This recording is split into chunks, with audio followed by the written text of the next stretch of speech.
അവിടുന്ന് വൈകുന്നേരം മടങ്ങി എന്നെ അവർ 5 kilometre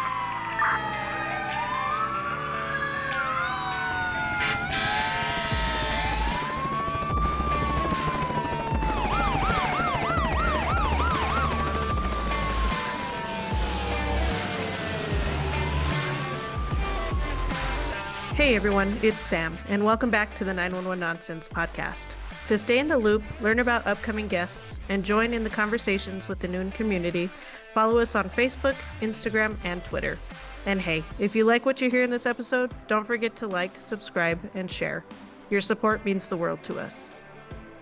On this episode of Noon, meet Sarah, an EMT who shares her powerful journey of escaping a tumultuous relationship and overcoming addiction. Now, 332 days sober, she is finding balance in EMS while pursuing a psychology degree to help others on their own paths to recovery. Don't miss this inspiring episode filled with heartfelt insights and valuable lessons for EMS professionals and beyond. Let's get started. All right, Sarah, thank you so much for joining us on the Noon podcast. How are you doing today? I'm doing really well. How about yourself? I'm doing great, thank you. We talked a little bit beforehand about how today has been just a day, but we're better now, right? We're better. Yeah. So we're going to get into the thick of it. Can I go ahead and get an introduction? Yeah, absolutely. My name is Sarah. I've been in EMS since 2019 and I'm an EMT basic. That's fantastic. People kind of joke about EMT basics, but you don't realize how hard it is, right? Like it can be kind of intimidating. And I don't tell this to people very often, but the very first EMT basic test that I took, I actually failed it by one question. And I told myself that day that I was never going to fail another test ever again because I kind of took it lightly. And I never did. I never failed it. But it is hard. It's intimidating, especially if you don't know what you're doing, right? Well, absolutely. Yeah, and it's something I'm proud of. And I've had really good paramedic partners in the past who tell me don't ever say you're just an EMT basic. Don't ever say those words when we're on a truck together because you're more than that. And I really loved that because there's that respect because everybody starts as an EMT basic, right? And I love it. There's a respect that goes along with it, and you should take it seriously. It's a big deal. It is a big deal. You're handed a lot of responsibility. You're driving a huge ass truck with lights and sirens on it. And, when they say that basics save paramedics' lives, that's completely true, right? Because we're so stuck sometimes in thinking about the hard things that we have to do next that you guys are like, stupid, this person needs oxygen. You know what I mean? Yeah, Like, right. what are you doing behind the patient right there thinking, That's right. Yeah, you guys are like ready to intubate, and we're like, did we check a BGL? Yeah, exactly. Exactly. So thank you. Yeah.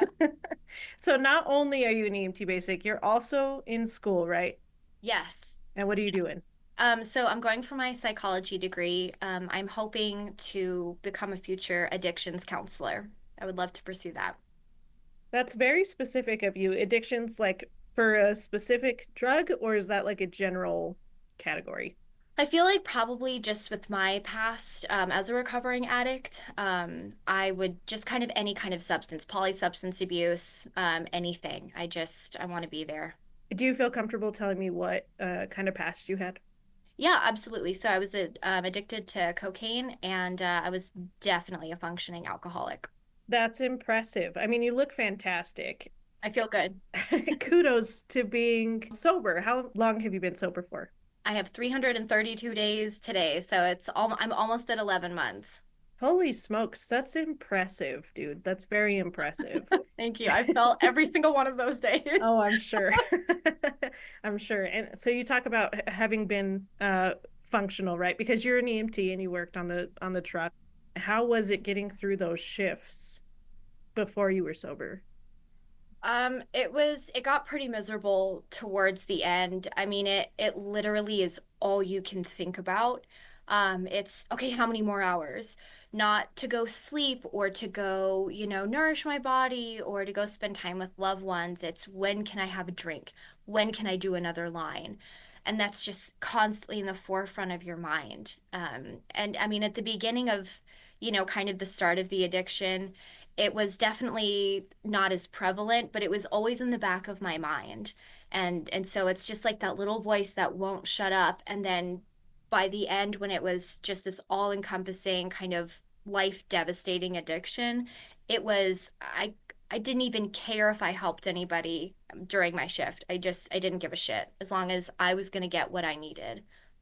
Because you were so unclouded by that need, right? Yep. 100%. It was all my brain could think about. Cocaine is such a weird, especially here in this state, right? Like that is a weird drug to be addicted to because we see a lot of meth, Yes. even PCP, a lot of heroin and fentanyl. Why cocaine? Probably because it was like the first hard drug I had really ever tried. Some ketamine was kind of thrown in, but like that just wasn't my thing. But like cocaine, the first line I ever had, I was like, this is my shit right here. I, I don't know why.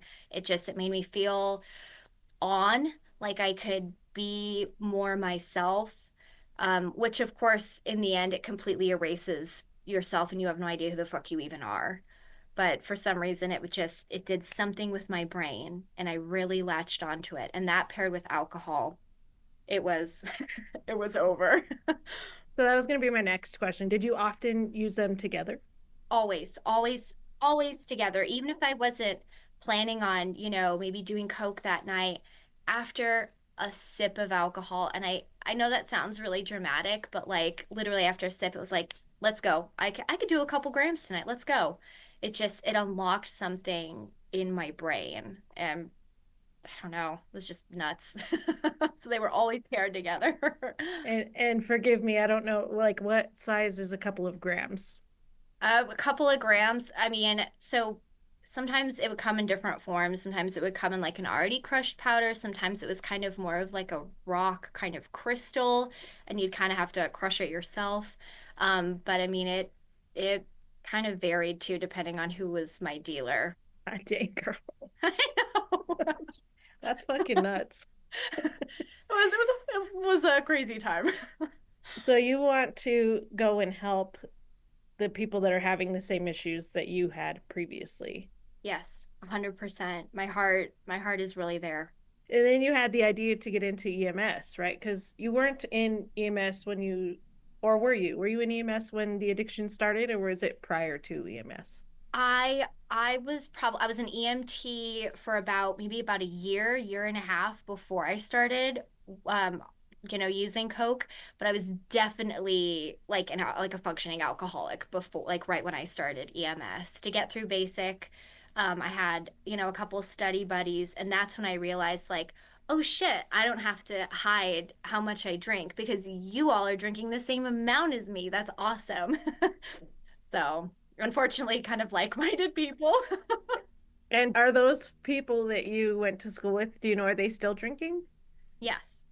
Man, this it's such a huge problem and people don't like we all talk about it, right? But I think a lot of us ignore when our like favorite people, our coworkers, our partners in crime are like going down this circle. You know what I mean? Even as a functioning alcoholic, you're still, it's only a matter of time, right? Yeah. Oh, no, 100%. And it's hard because, you're all kind of going down this shitty path together. And it's like, well, I mean, why would I tell you how much you're drinking? Because I don't want to stop my drinking. And so, you're just kind of in the same atmosphere that you surround, yourself with. And so nobody's changing, nobody's wanting to do anything differently. And you all kind of see how crappy it is, but what's the alternative? Be sober? No fucking Yeah, way. it's the norm, right? That's Like you right. said, you're doing it, so it's okay if I do it. Yep. And then it's okay if the next person starts, right? Yeah, like the more the merrier, right? Misery loves company. Yeah, exactly. Yeah. Do you think that your career had made your addiction better or worse? It definitely made it. Well, hold on. I was gonna say it made it a lot worse, but there were times I think where I really was proud of the work that I was doing, and I really want to help people, and I did want to be functioning to help people. And so sometimes that might motivate me to use less or to, not go into work hungover the next day. But at the same time, kind of like those opposing forces, something would happen on shift inevitably that would just make me need a drink, or I need to numb out after that shift. And so it was just kind of this weird like push and pull. So yes and no, it made it worse and better. Yeah, no, that totally makes sense. And just to be clear, did you have addiction problems prior to getting into EMS? No. Never. No, no. I mean, I when I got married super young, and had kids very young. And so it really wasn't an option to like drink. I was in a pretty strict household kind of a deal. And so there was really no time for that. I never would have even thought about, doing that. But then I got divorced, and that's when, and I had just turned 26, and that's when I kind of went ape shit crazy. And I got into EMS at like the exact same time. And so they both kind of started together. So it's like the chicken or the egg, which one came first, but EMS definitely kind of stoked that fire. Yeah, yeah, it sounds like it. Are you okay talking a little bit more about your marriage? Yeah, no, for sure. You said that you got married at a young age. How old were you? Yeah, I had just turned 18, and he was 10 years older. And so it was a very weird situation. Did you guys meet and you got married right away? No, I had known him since I was 15. He was my youth pastor. So, Oh, Jesus. so yeah, so there was a lot of like trauma behind that, and a lot of really weird, sketchy things. And then I got pregnant right away. So, Is he still a youth pastor? no, Oh, thank God. thank Okay. fuck. Yeah. I mean, you recognize now, Yeah. right? Oh, yeah. Oh, 100%. It was like some weird grooming shit. Yeah, that is grooming for sure. Was it a Christian or Catholic or? Yeah, it was a Christian church. And so like everyone was like, "Oh, it's so sweet." Like, and like he was like, "God told me to marry you." Oh Like my God God. told me. Oh yeah. Oh yeah. He's a fucking pedo, dude. I know. God, I know. And there was a lot of like sexual trauma that happened when I was like 16. Like that was my first experience with hard liquor, was going over to his house, and he like poured me shots of Bacardi. Like my youth pastor. I was 16, and he was like a 27-year-old man. Did your parents know? I don't think they knew the extent, because I had graduated high school early because I had to go to rehab for an eating disorder. And so Can I know do. I was primed for addiction way before EMS. And so I had this like weird adult kind of pressure already put on me from being like sent out of state to rehab. And so I'd had like these crazy adult life experiences already. And I think that made them feel like I was an adult and ready to handle a lot of things. And I wasn't, but I was also a stubborn asshole. And so I was going to do what I wanted to. Because you're 16 and that's a normal response, right? And so it's like when you're getting attention from an older man, I think that you're just flattered for some fucking stupid reason. And everyone, by the time like we kind of started dating when I was like 17 openly, the church was like, "Oh, this is so wonderful. God has sent this girl into his life." And so it was met with really like open arms. And I swear to God, I don't know. And my mom has like apologized to me extensively. Like we've had to do some major healing, but I mean, she was kind of put in a weird situation too, because I absolutely ran off with this man. Like we went to Vegas and eloped. Like he was just not respectful at all to my parents. And so it was just is nuts. Wow. Hmm. So I was like primed and ready for some kind of addiction to happen. Sure. Yeah, no, for sure. Do you feel like that? Like, I know that right, you were restricted, so you were released from that. And I'm really glad to hear that you, like, despite the problems that you've had in the last few years, that you were able to get away from that, right? Because there's a lot of people that struggle to get away from relationships like that. So kudos to you for getting out of that situation. Kudos for you for getting your children out of that situation because that's a huge, huge problem. Yeah, absolutely. I have a great support system. Like I'm super lucky. I don't think I could have gotten out because I mean I wasn't allowed to work. Like I wasn't making my own money. I'd never even had a job before I turned 26. Because my job was to be the trad wife, to stay at home with the kids. But I mean, my parents have just been through even this whole journey, have just been by my side. I have amazing siblings. I couldn't have done it without them. So I'm pretty damn fortunate for that. Yeah, no, that's phenomenal. And I'm so glad that you had that system behind you to help you even go through, we'll call it your party stage. Yeah. Yeah. What got you into EMS in the first place? So kind of going back to that, I had decided to leave that marriage and that version of myself. And kind of one thing that he had always told me was I was too stupid to like go back to school, too stupid to kind of pursue anything in the medical field because I'd always had some kind of interest, but I was really strongly dissuaded from any of that. And so I was wandering the aisles at Barnes and Noble and I came across a paramedic book and I thought, that looks badass. That looks like something that he would tell me I could never do, and I'm gonna fucking do it. And so it was literally just it wasn't like this deep calling. I didn't like have some dream where someone was like, you're going to be an EMS angel. I was just like, I'm gonna fucking do that. There's So nothing wrong with that, you know? I know, just oh. Some people have like amazing story, like a fireman saved me from a burning car, and I'm like, I'm out to spite my ex-husband. And whatever works, you gotta do what you gotta do. And do you regret that decision at all? Hmm. I would have to say no, because it showed me a lot about myself and what I'm able to do and how strong I am. And so, I mean, shit, who knows? I probably would have gotten addicted to something no matter what profession I chose.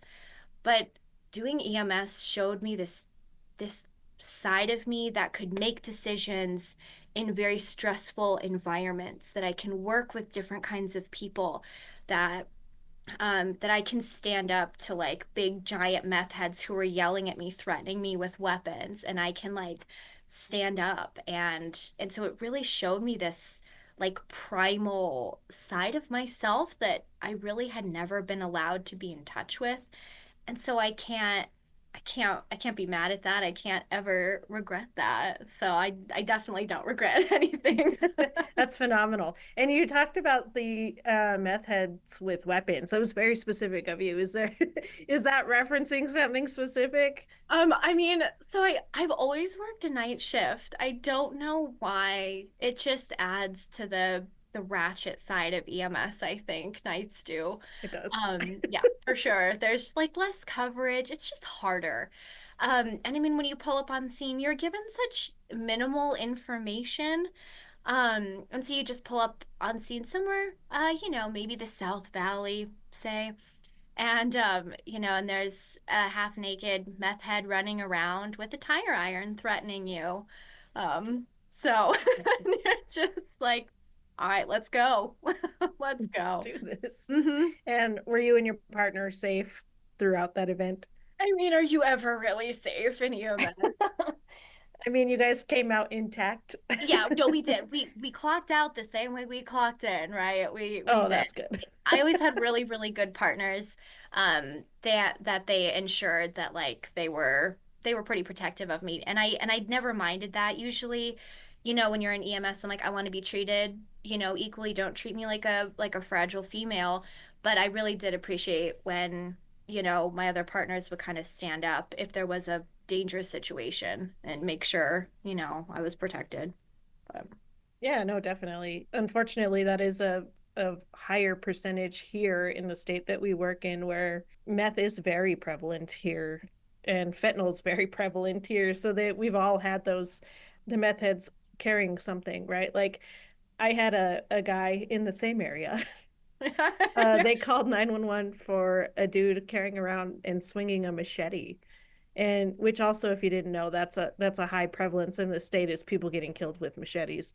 But they called on him, so we got there at the same time the cops did, and the cops were actually able to get him into handcuffs like pretty easily. He was pretty easy about it. He had that crazy, like he was super quiet, just giving you like the stink eye kind of thing. Yeah, the eyes. Yes. So the the firefighters were like, "Well, do you want to keep him handcuffed?" And I said, "Yeah, let's keep him handcuffed until we get him seated on the bed, and then we'll restrain him. Like we'll restrain each limb as we're unhandcuffing."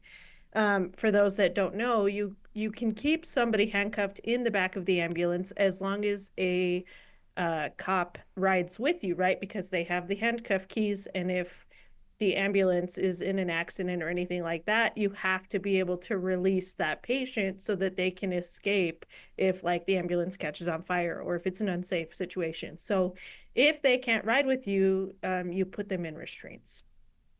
So we restrained both of his feet. And as I was not tying, but as I was Velcroing the second strap on his leg, he like hawked back and he spit on my arm. And before I even like really registered what had happened, I grabbed his face, Yep. pushed his face down my arm, so wiping his spit back on his face, and then had his Yeah. face down by his nuts. And I was holding him there because I didn't want him to spit at anybody else.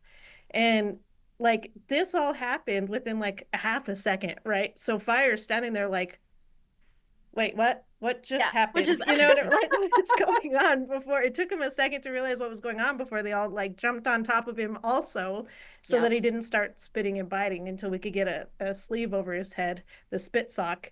Yeah. Um, so then we restrained him, and the whole way to the hospital, he was like, I'm really sorry I spit on you.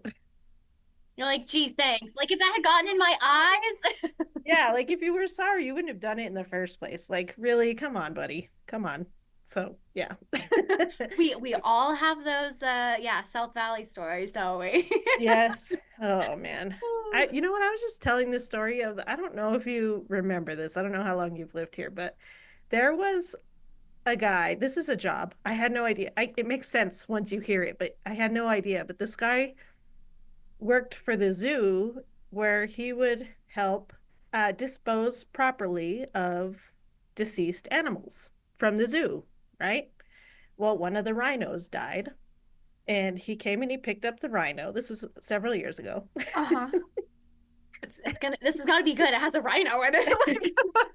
Like neighbors in the South Valley, neighbors for like 6 or 7 blocks were calling because it smelled so bad. Well, he took the Oh, rhino home and threw it in the backyard and just covered it with a tarp and let it sit there. So he didn't even like dispose of it. He just was letting you it can't just sit have there. yeah, dead rhino. Yeah. Can only imagine. I think we've probably all of us have smelled a decomposing body, and I can only imagine. Yeah, we all know that one. I can only imagine what a rhino would smell like. Well, and then too, like it gets hot as shit in the summer. So it stinks so bad because it's so hot. Oh, It's oh, so true. bad. Yeah, that So just bad. yeah, it just wafts. It just wafts It everywhere. does waft. So we talked a little bit about how sometimes it's nice to have your partners who are a lot stronger than you stepping in for patients who are pretty agitated. Um, and you're a tiny person. Like I don't know how much you weigh, but I can tell you're very skinny. How did you overcome lifting, some of the gear that we have to carry? Some of that gear is really heavy, the stretcher is very heavy, and that can be, I don't know, that can be kind of hard with partners if it's an uneven match. And we have a lot of females that are coming into this career field now. How did you overcome some of that? So, I mean, even kind of at my worst point of my addiction, I was still trying to take care of myself. I've always loved running. And so, I mean, even though I was kind of doing my body a disservice with like all the drinking and hard drugs I was doing, I was still trying to kind of keep up, with running or weightlifting or something. But honestly, I think adrenaline really played a big part in that. And so, I mean, because of like years of like lifting weights and not like I'm talking like 10-pound dumbbells. Okay. Yeah. I'm not a muscle mommy over here. But like I know Muscle proper mommy. or muscle mother or whatever. I know like proper lifting techniques and I took that really seriously because I was always really scared of hurting my back.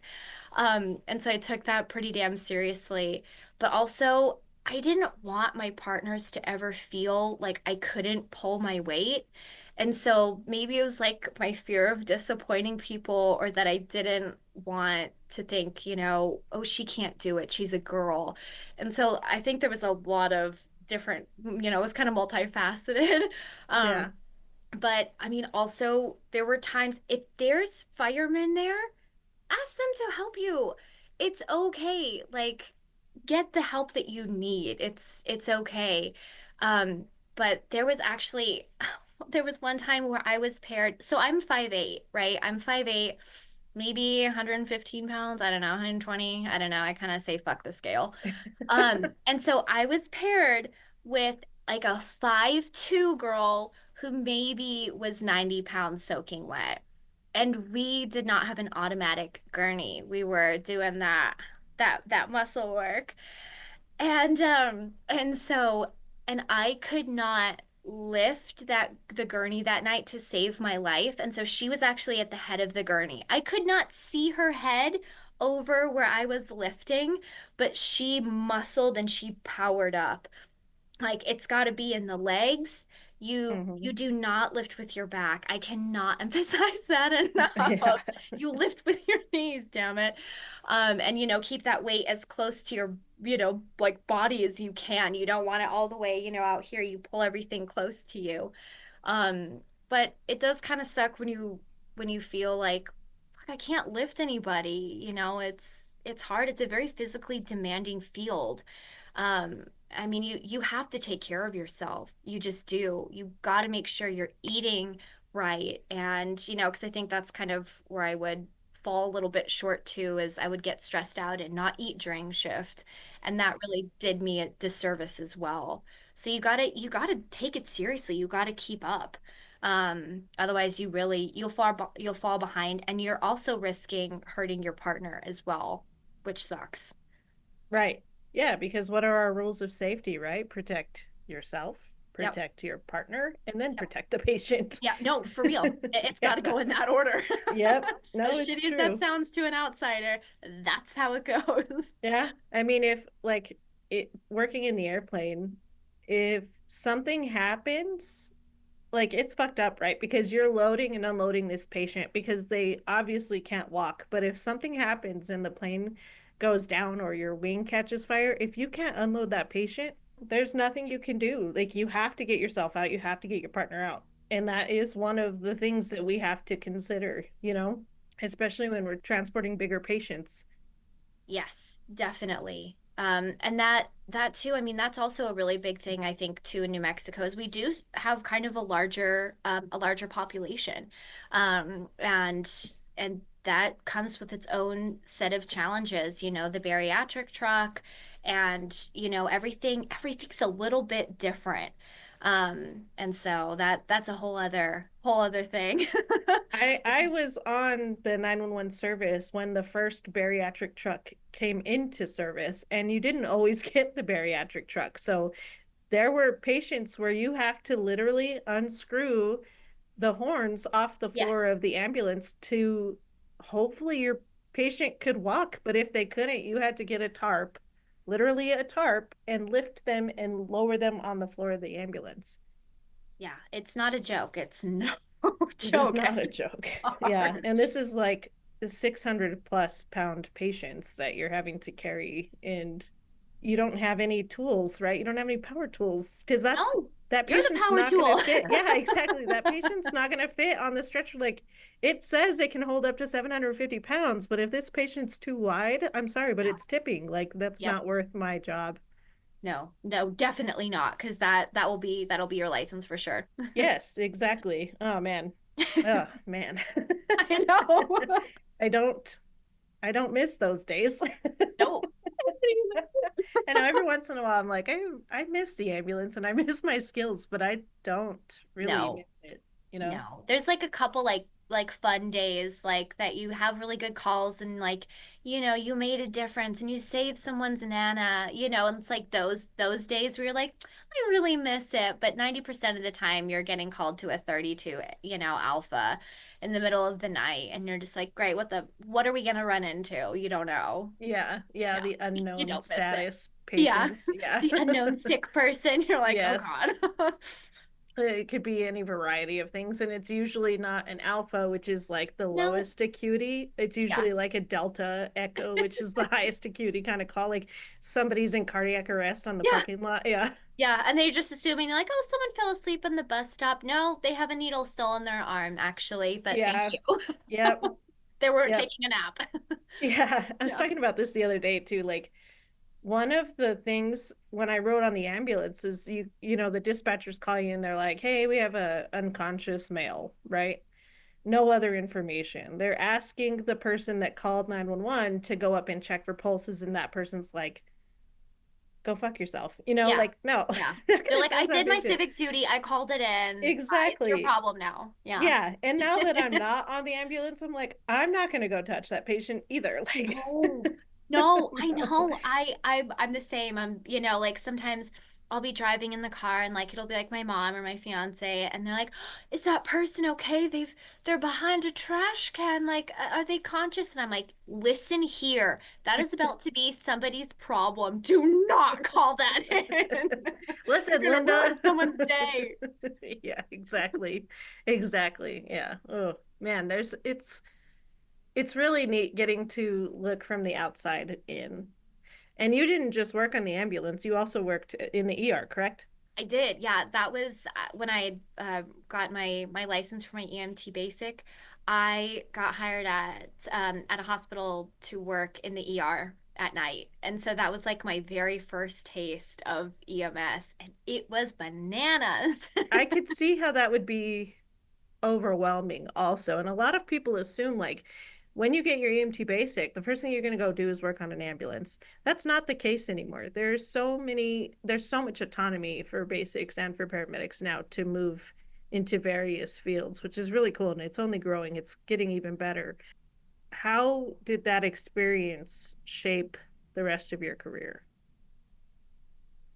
I felt not only was it like my first, kind of experience of EMS, it was my first job ever. And so I was extremely overwhelmed.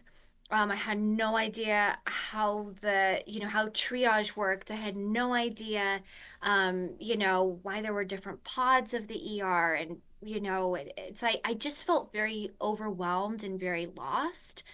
Um, but I also really met some really amazing people. And I mean, honestly, kind of the best way to learn to swim is to get thrown in the deep end, right? And so I really learned a lot, and I had some really awesome people who knew I didn't want to just, stay a basic. I wanted to move up to paramedic eventually. And so a lot of them would be like, "Hey, do you want to come in and watch this procedure?" Like, hey, we're resetting a need. Do you want to watch someone, get a ketamine dosage and kind of watch them, kind of be a part of this. So I got taken under some wings of some amazing people. And I don't think I wouldn't have had those experiences had I just gotten what I wanted to go, because I wanted to, of course, go on ambulance, and be cool. Um, and so I don't think I would have gotten that kind of head start almost if I had been anywhere else. But I've done IFTs as well, and so I've really kind of run the gamut. And I think they've all been great, and they've all been terrible in their own way, and they all kind of you just don't understand when you work in the ER what ambulance is going through. And when you're on ambulance, you don't understand what the ER is going through. And so I really appreciate that I've had that. I've done both, so I know, it requires a little bit more patience on both ends. Yeah, no, I recommend to everybody. Like if you get the opportunity to go work in an ER for a little bit, definitely go do it because it does open your eyes to the other side. Like we can all bitch and moan about how the nurses Yeah. aren't doing shit or the doctors aren't doing shit in the ER, but Yeah. when you work on that side, you're like, okay, this there I'm getting so much more knowledge. And that was like the most exciting part for me, what you described is getting to go and help with the procedures that they're doing because that's not we give them pain medication to make them feel better, but then we take them to the ER and they actually fix them, right? Getting Yes. to see the fixing part really is really, really cool. And then getting to see more pathophysiology, learning more about those medications that you just wrote down and you hoped that you got the spelling right on, getting to see those You're working. Googling them? Yes, Googling Yeah. and then YouTubing and doing all of that stuff. So getting to see that side was huge for me. I worked in the ER for 3 years and I had an absolute blast with my time there. Yeah, absolutely. I think it should almost, I mean, I guess it shouldn't be a requirement, but I really do feel like it's extremely valuable to understand the inner workings of the ER and just as valuable, the inner workings of ambulance as well. They're both just they're both important and they both provide you with such a unique experience that you couldn't possibly get. I mean, you have such different scopes of practice, Yeah. right? But it's crazy. It's almost like you have two different levels of licensure depending on if you work on bus and if you work in the ER. It's really interesting, just kind of that experience. You really stretch. Yeah. No, it's neat. Tell me about your proudest moment. I mean, of my career or of like my life Whatever on Earth. whatever you feel like sharing. Oh my gosh, that's a tough one. Um, Man, I think as my kids are getting older now, my son is 13 and my daughter's 10. I the proudest moment was when I actually got to talk to them like about I mean I don't go super into detail Yeah. but I do tell them some things and they've noticed a change in me and they tell me that. They say, "Mom, you're different. What like you're happy, you look happy, you treat us, you have more patience with us." And that right there, if I can just go towards that every single day, that's the best feeling of my entire life ever, is that my kids are proud of me. That's my best moment. And that's because I'm sober. There's no other way. That's awesome. What a life you've lived. And you have such a great like attitude about it too. And that's hard, right? That is hard, especially for people who are getting sober.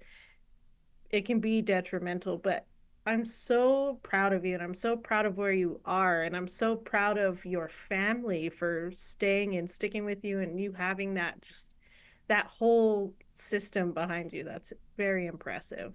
Yeah, they're amazing. And not everybody gets that. And I know that.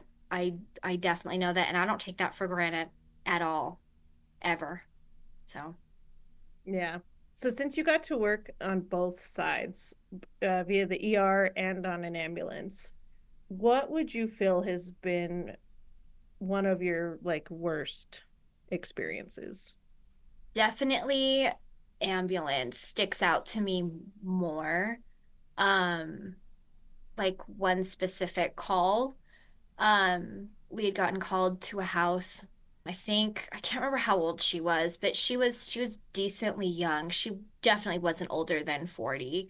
Her and her husband had had an argument and she had locked herself in their room and had used like a handsaw to slice her own neck. And then the power went out. Like it blew the fuses. That's the only reason why she wasn't completely dead. But like she had sawed through like her vocal cords. Like there was girl, like we could see everything. And she was still awake. Like her eyes were like looking at us. I've never seen so much blood. Like it was horrifying. And her children were like outside, like crying. It was horrifying. And just like, I mean, like when you're sitting on the bench seat across from this person and their eyes are just looking at you and you're looking at them. I don't know what it was about that call, but it did something to me for sure. And me and my partner handled it. I feel we worked very well on that call together, but holy fuck, it did something to both of us that it was so intense and so emotional. Um, and then how do you like go home to your loved ones and like, how was your day at work? It's so hard to, Yeah, I don't know, you just kind of want to hibernate and never talk about it again, but like you have to talk about it. It's the weirdest phenomenon. it is weird. That's a terrible, terrible call. Did you guys have to manage airway? So I kind of blocked out a little bit of that call for sure. I That's all right. remember trying to like be very calm on that call. I mean, I don't fucking know if I was. Um, but I don't think that they were able to do anything except we were just able to kind of like cover it. And I mean, there were just it was just air coming out. Like it Yeah. was it was the craziest thing. And so I know we didn't like intubate or anything like that. I think we probably put oxygen over it, but I cannot for the life of me remember at all. That's okay. That's okay. Blocked a It's lot of that it out. takes a lot of determination to like cut your own throat. So It does. it Like, must have been really bad. oh Yeah. yeah, horrifying. Like the amount of will like we're the reason we can't like bite off our fingers is because our brain tells us no, don't do that. And so like to hold like a handsaw to like your own neck and like cut, and the only reason you stop cutting is because you've blown the fuse in your house is is nuts. I mean, It's we laugh, but that is a trauma laugh. I recognize that. oh, absolutely. Oh, Yeah. absolutely. Yeah. If we don't laugh, yeah, I'll start crying. Yeah. I had a young kid also who he went into the bathroom, sat in the bathtub, and he took a knife. And like the handsaw is hard, but he took a knife and he got from the left side all the way to the middle before he passed out. And Fuck. his mom walked in like Oh, it had to have been like right after it because she called 911. He actually made it to the ER, but is a vegetable now due to loss of blood and loss of oxygen to his brain because of how successful slash not successful that he was in that endeavor. holy shit. Yeah, it's crazy. It's crazy. I couldn't, and I guess I'm lucky to say that I couldn't ever imagine being to that extent. You know what I mean? Not to say that I've never had thoughts Oh and yeah. never gone through with some of those thoughts, but that like to cut your throat, like that, fuck, that is There is deep. such a determination. Like that's not like overdosing on a bunch of pills or, Yeah, anything. It's that takes some intense thought and almost like hatred behind it and sadness and hopelessness and some of the shit that we like have to witness is just it's awful. Like, we'll pass by houses and we'll be like, "Oh, I saw a kid hang themselves there." And and you're just driving by, and you just have all this stuff and it sucks. It's hard. it does suck. Someone described that once as ghosts, right? Like so you have Yeah. ghosts throughout the city, and Yes. that stuck with me because it's been I've been off of the ambulance for going on like 7 or 8 years now. I've been flying, and oh no, it's been longer than that. Hold on. I've been flying for 6 years, and I was at the ER for three, so Dang. but I did both. Anyways, it's been about 7 or 8 years. And I still drive around the city, and I'm like, oh yeah, I went on a call there, and I could tell you what the call was, what the person Yes. looked like, what Yeah. maybe their name sometimes, but yeah, it's Mhm. insane. It's the weirdest phenomenon. It really is. It's crazy, but I like that the ghosts because they kind of follow us. They do, and depending on how well you can handle that, kind of bases your whole your whole life, right? Like Yeah. Do you currently see a therapist? Or better yet, what would you say has helped you get out of that addiction? Oh boy. I mean, I definitely do see a therapist. I've seen the same one for 5 years because I've been, kind of on and off trying to quit drugs for almost half a decade now.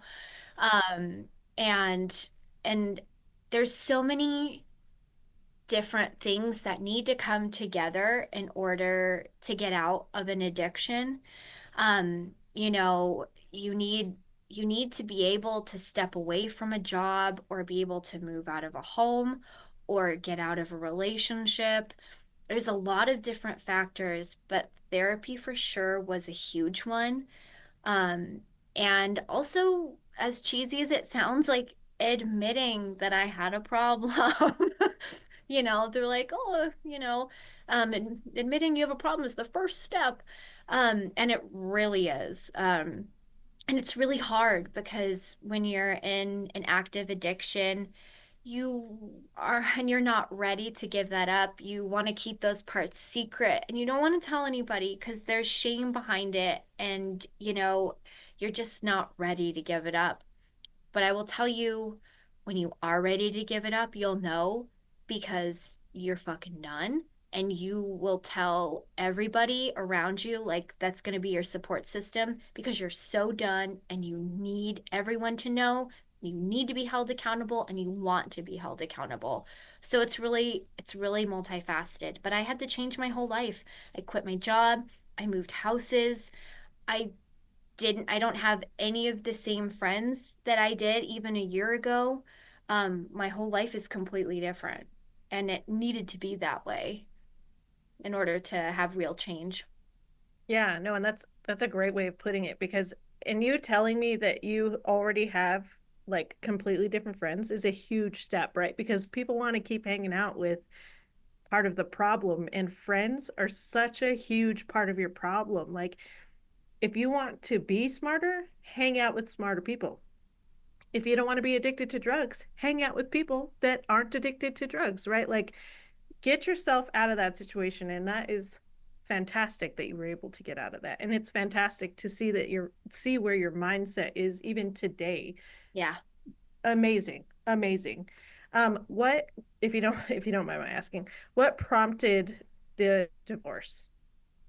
Um, it's So I had wanted to go back to school. I didn't know for what. I thought maybe something in the medical field, and I really had to push hard to, go to community college, like to ask for, can I go to community college? Like asking for permission to get an education. And I just remember that first day of class, I felt so free. I was around different people. Nobody knew my backstory. It was just this beautiful feeling of freedom. And I thought, no one's telling me I'm dumb. No one's telling me I can't do things. I felt very much like myself. And by the end of that semester, I was out. I was just out. So you got to see a whole other side that you'd been kept from seeing from Yes. previously. Was there a lot of fight in that divorce? Yes. It was a pretty tumultuous time. Um, it um it was not an easy divorce. Um, it was rotten. It really was. And I mean it's taken years. We've been divorced almost 7 years now, and he still won't communicate with me. We have to go through a third party. And so there's a lot of, immaturity and control, and when you kind of mix the religious control over that, it's a clusterfuck. Yeah, I mean, honestly, it's probably better that for your safety that you're going through a third party. Absolutely. Yep, 100%. 100%. I'm glad you agreed to you.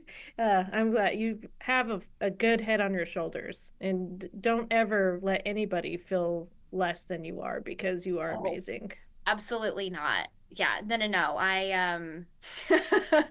After realizing that I just you don't know how crazy everything is until you stop drinking the Kool-Aid, and then you start realizing like, oh my God, what am I telling myself? How am I allowing someone else to treat me? Um, and now and now I just have so many people in my corner who, we just encourage each other back and forth. And I'm like, how did I live for so many years not not realizing that I'm smart and that I'm compassionate and that I can help people? And I'm sure my kids are sick of me telling them all the time. I'm like, I love you guys. You're so important. You're kind. You have good things to bring to the world. And like, okay, the eye roll. Yeah. But I'm not going to let anybody tell them any differently. Good. No, that's fantastic. And so you're going to school to get your degree in psychology, but you're stepping away from EMS. Is that correct? Yes and no. I know it's hard because I took like a little bit of a hiatus when I was getting sober. I was working in like kind of a smaller ER. Boy, that was a rough time, like newly sober and like trying to still work in the ER. It was hard. And so I took some time off, and then I really wanted to prove that I could come back and do it clean and do it sober and do it right. And then after a few months of that, I'm like, I'm tired of this. I it's okay. I don't have to prove anything to anybody. It's okay for me to step back. But I'm really proud of my basic license. I really, really am. And so I know that I will always keep that up. So whether it's, through CEs or taking, courses, at maybe, kind of the university or wherever they're offering it. Because that's something I worked hard for. And I really do want to keep that. But I don't plan on returning anytime soon to kind of any area of that right now. I don't blame you, and you have to do what's best for you. And I'm proud that you recognize that. Like so many people just feel so stuck and sucked into this career, right? And like they can't get out because this is all they know. Yes, it's a huge ego death. Like I Yes. I remember just like crying to my fiance about it. I was like, "But if I leave, like who am I?" And he's like, "Are you kidding me?" Like, and it's kind of, and he's never been in EMS. He gets grossed out by, by blood, and I'm like, "I want to see it." Um, and so I'm like, you don't understand. Like, there's this really big identity that goes into EMS. And there's pros and cons to that. But it's really hard. You really do kind of suffer this ego death when you admit, I don't want to do that anymore. And what do I have now? And so you kind of got to meet yourself. And if you have nothing else but what's in that career, it's really easy to just get sucked in. Like you said, it's kind of hard to pull apart who you are and separate from EMS. I don't know why that is, but I feel like that's kind of the case for a lot of people. It's like their whole identity. Yeah, it is. And so what are you doing now? So I'm actually working at my fiance's coffee shop. So I'm slinging Java now. I'm not, I know I'm kind of like, maybe someone will like cut off their finger today. But so far, yeah, I just caffeinate people now. It's wonderful. That is a very important job. It's great. I get to put on like fun music and just drink caffeine all day. It's kind of like this weird dream come true, and I get to do it with my best friend, and it's nuts. I never thought I would have that. No, that's phenomenal. That Yeah. is amazing. So I just want to give you, Sarah, the opportunity to talk about anything that you feel that we didn't talk about or to shout out anybody that you'd like to shout out. Shoot, I think we covered everything, but I definitely want to give a shout out to my very first partner when I was doing IFTs, Robert V. Hill. He just became a paramedic and he's kick ass, and he taught me so much, even with IFTs. He blew my mind with patient care, and he was really the best partner I've ever had. So shout out to him. That's awesome. I love that. And I love work partners. Sometimes they're Yes. fucking assholes and sometimes they're amazing. Yes, and sometimes they can be both in the same person. Yes, exactly. At the same time, right? Like That's right. That's right. that's awesome. Well, thank you so much. Where can we find you? So I have an Instagram. I am at Little Miss Trauma Queen. So find me on Instagram and follow me. There's a lot of sober shit on there. But yeah, that's just kind of little snippets of my life. So give me a follow if you guys want. Do you feel comfortable if anybody that's listening today is having issues reaching out to you? Yes, please, please do. Even if you're not ready to give up whatever you're doing, if you just sometimes it's nice just telling someone, "Hey, I've got a problem." And I won't try to stop you, but I'll be an ear to listen to and maybe a shoulder to cry on. I just cannot stress that enough. It's possible to get out of a life of addiction. It really, really is. And if I can just be there to listen to you, I will 100% do that.